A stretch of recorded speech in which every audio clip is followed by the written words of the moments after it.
Yes. All right. Earlier this week, the New York Times published a help wanted ad.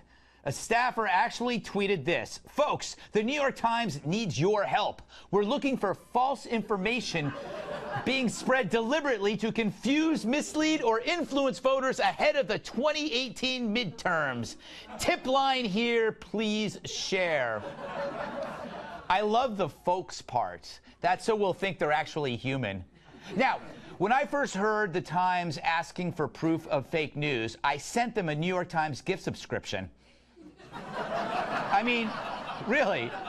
I mean, think about it. The Times asking for proof of fake news. That's like Dolly Parton setting up a GoFundMe page for breast implants. Or Michael Moore pleading for more cake. Or Maroon 5 asking you to write more terrible songs. Yeah, Maroon 5. As if the NFL isn't screwed enough, they hired a car alarm to play at the Super Bowl. I think we found something worse than kneeling before the flag. It's puking in your ear. She will be loved. She will be loved. Oh, not by you. Talk about a dog whistle. Every time that's played, an angel sets itself on fire. Anyway, here's some fake news, okay? You know that little box on your front page that says all the news that's fit to print? That's fake every time the real story is not fit to print. Like the good news coming out of the Koreas. No nukes is good news, so the Times can't be bothered. Did you hear about our dealings with Poland? If it undermines the Russian collusion narrative, you're not going to hear much. And there's that endless good news on the economy, but who's counting? Just people seeing more cash in their wallets. But that's not what the Times wants you to see. No, they want fake news from readers just to camouflage their conveyor belt of bias. And they can't do it without you or a hand mirror. By the way, I'm not saying I don't make mistakes. This is actually what I wore at the Emmys. I knew you two must have been getting into something, but I just didn't imagine it would be this.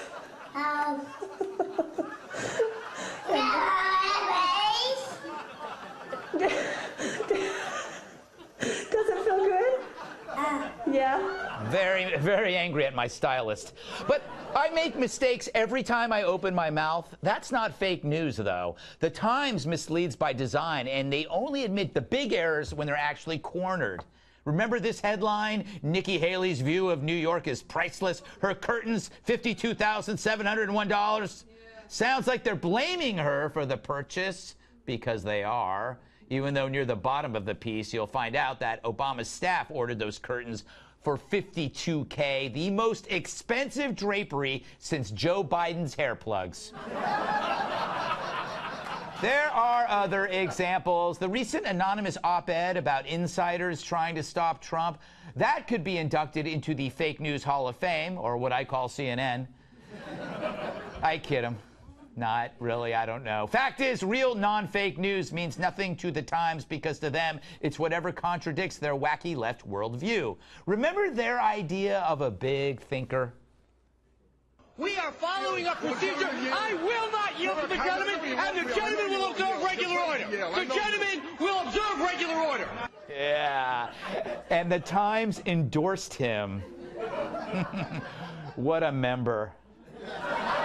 Of the House. Of the House. A member of the House. What are you people clapping about? Sick people. Plus, when Republicans are in charge, the sun can't possibly shine. So a dystopian world is built and chaos must reign. The Media Research Center compiled words the press uses to describe Trump. He's always angry, furious, outraged, infuriated, livid, erupting, lashing out on a tirade. The good news? He only stabbed Mike Pence twice. Could have been worse. So why this language? Well, to make you think the guy's unstable. That's today's narrative, unstable. Next week, it'll be living in a stable with a beautiful mare. Don't question lifestyles. Absent any harmful deeds by Trump and faced with great economic news, the media must create a daily fear that justifies their sweat-stained night terrors. I mean, how dare you not freak out like the Times, like The View, like CNN? To them, Trump's tweets, they're like spiders.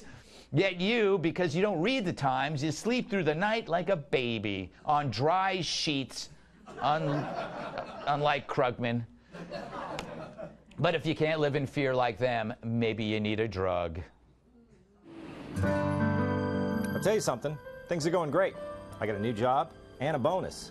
My taxes are down, and my neighborhood's safe and clean. I tell you something, I sleep well at night. Bummer, isn't it? Huh? You're doing it all wrong. In today's world, it's simply unhealthy if you're not as stressed out as the media wants you to be. If you're not up all night worrying about your problems, then the problem is you. You need to worry about things even if they don't exist. How do I do that? It's called Drama Queen. It's the first drug that creates daily stress by changing the chemical makeup of your brain. Designed specifically to wake you up at 3 a.m. and keep you alert for 3 solid hours worrying about ridiculous things. The secret ingredient, bad cocaine. Wait, what?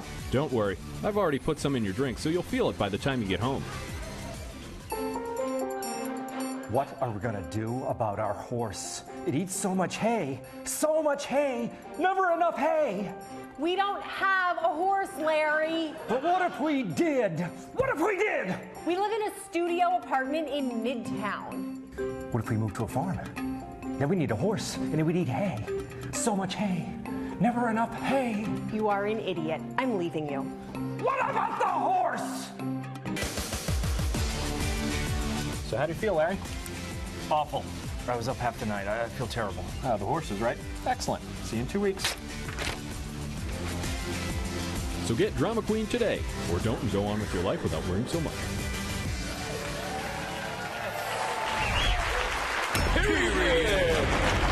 Let's welcome tonight's guest. He produces more laughs than my hyena feather tickler. I don't like that. TV writer and producer Rob Long. And I wrote it. I wrote that horrible introduction. She's so sharp, she's often mistaken for cheese.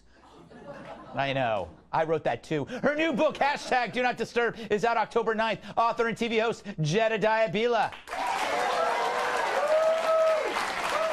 She'll make you laugh and cry and then very depressed. National Review reporter Kat Timpf.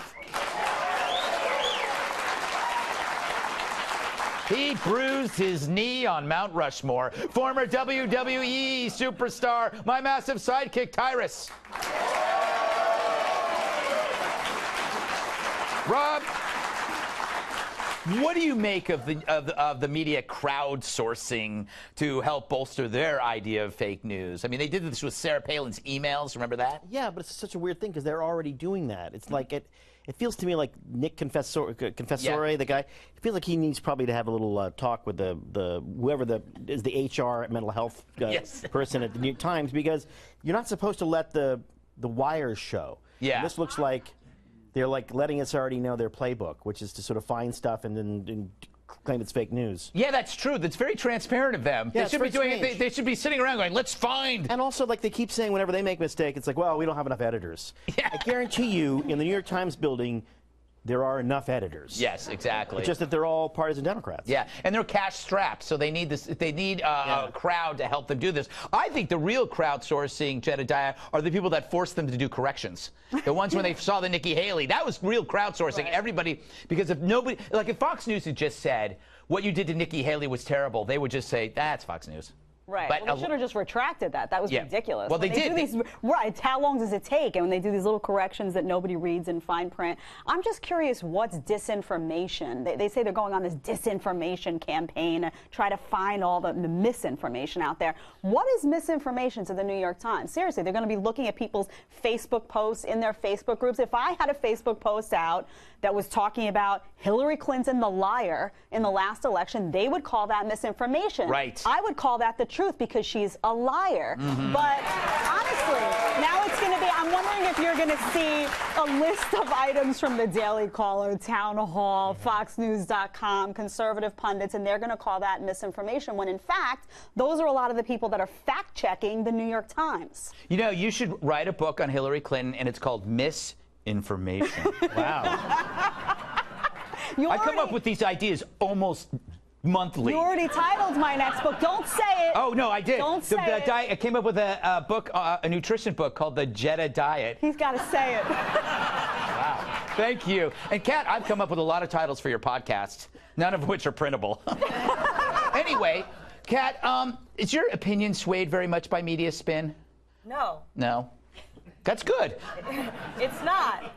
I think it's going to be interesting to see how this plays out, because I wonder if they will just cover the fake news that hurts Democrats rather than also covering the fake news that might go against President Trump. Because if you really care about fake news and that's your issue, then you have to cover both. Right.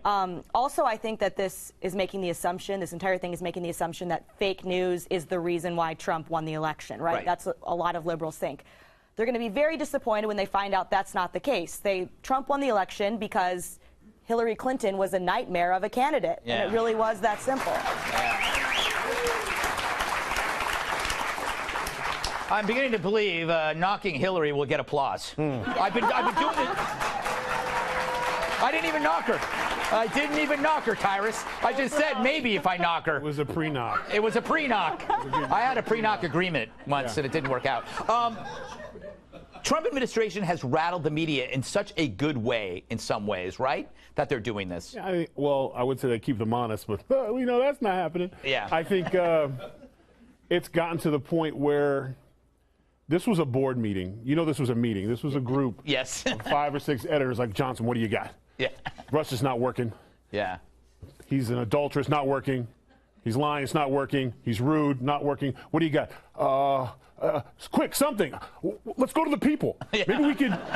Maybe there's some really good liars in the street that have some really good stories. I saw some stuff on Facebook.